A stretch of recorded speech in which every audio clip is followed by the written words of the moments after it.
നവാസിന്റെ body ഇപ്പോൾ ഞാനൊന്ന് പറഞ്ഞു. കലാഭവൻ നവാസിന്റെ ബോഡി ഇപ്പോൾ കളമശ്ശേരി മെഡിക്കൽ കോളേജിലാണ്. ഇൻക്വസ്റ്റ് നടപടികൾക്ക് ശേഷം പോസ്റ്റ്മോർട്ടം കഴിഞ്ഞ് ഏതാണ്ട് ഒരു 12 മണിയോടുകൂടി നമുക്ക് ബോഡി കിട്ടും. അത് നമ്മൾ ആലുവ 4-ാം മൈലിലുള്ള സ്വന്തം വീട്ടിൽ ഒരു 4 മണി വരെ പൊതുദർശനത്തിന് ശേഷം ആലുവ ടൗൺ ജുമാ മസ്ജിദിൽ 4 മണി തുടങ്ങി 5 മണി 5:30-5:45 മണി വരെ പൊതുദർശനം നടത്തുകയും അതിനുശേഷം 6 മണിക്ക് ടൗൺ ജുമാ മസ്ജിദിൽ തന്നെ ഖബറടക്കം നടത്തുകയും ചെയ്യുന്നതായിരിക്കും.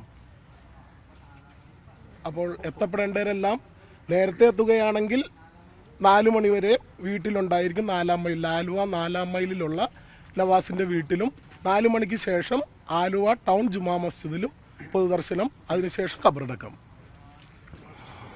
നവാസിന്റെ വിയോഗം എന്ന് പറയുമ്പോൾ ഒട്ടും വിശ്വസിക്കാൻ പറ്റില്ല. ഇത് അറിഞ്ഞപ്പോൾ തന്നെ. കാരണം ഞങ്ങളുടെ കുടുംബത്തിലെ ഒരു മെമ്പറാണ് മിമിക്രി ആർട്ടിസ്റ്റ് അസോസിയേഷന്റെ. മാത്രമല്ല ഞാനായിട്ടുള്ള പരിചയം എന്ന് പറഞ്ഞാൽ ഞങ്ങളുടെ സുഹൃത്തുക്കൾ ഇപ്പോൾ എൻ്റെ ഒപ്പം രഘുവുണ്ട്, രാജീവുണ്ട്.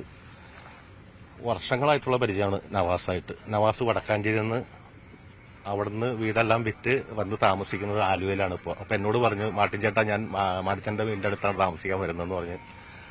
അങ്ങനെ വളരെ സന്തോഷമായിട്ടുള്ള ഇതായിരുന്നു. ഞങ്ങൾ ഒരുപാട് ഷോസൊക്കെ ചെയ്തിട്ടുണ്ട്.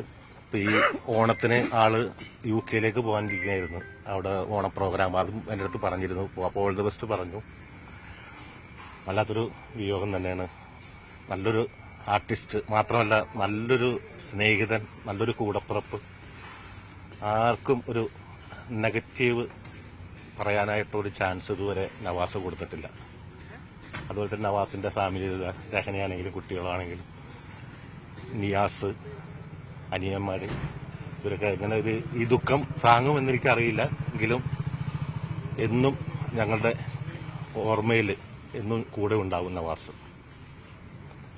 പറയാനുള്ളത് നല്ല സ്നേഹിതനായിരുന്നു നവാസും നിയാസും. ഈ പറയുന്നവര് വളരെ പോസിറ്റീവായിട്ടുള്ള ആർട്ടിസ്റ്റുകളാണ് നവാസും നിയാസും. എനിക്ക് ഇവിടെ ഞങ്ങൾ പുതിയ റോഡ് വന്നു കഴിഞ്ഞ സമയത്ത് എൻ്റെ ഇരട്ട കുട്ടികൾ വരുന്ന സമയത്ത്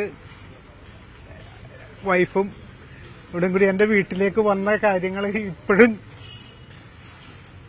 അന്ന് തുടങ്ങി ഇന്ന് വരെ അത്രയും സ്നേഹമുള്ള മനുഷ്യനാണ് നവാസും അതെ, നിയാസും അതെ, ആ കുടുംബം അതെ.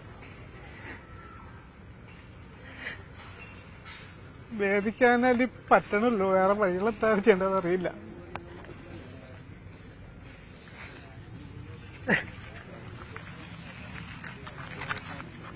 ഞാനും സന്തോഷ് കലാഭവൻ ഞങ്ങൾ കുറേ സ്റ്റേജുകളൊന്നിച്ച് പ്രോഗ്രാം ചെയ്തിട്ടുള്ള ആളുകളാണ്. ഇന്നലെ മാറ്റി വിളിച്ചെന്ന് പറയുമ്പോൾ ഞാനിത് അറിയണം. വലിയൊരു ഷോക്കായിപ്പോയി. എന്തായാലും നമുക്ക് എല്ലാവർക്കും നവാസിൻ്റെ പ്രാർത്ഥിക്കാം. എല്ലാവർക്കും നവാസിന് വേണ്ടി ഇത്രമാത്രം എനിക്ക് പറയാനുണ്ട്.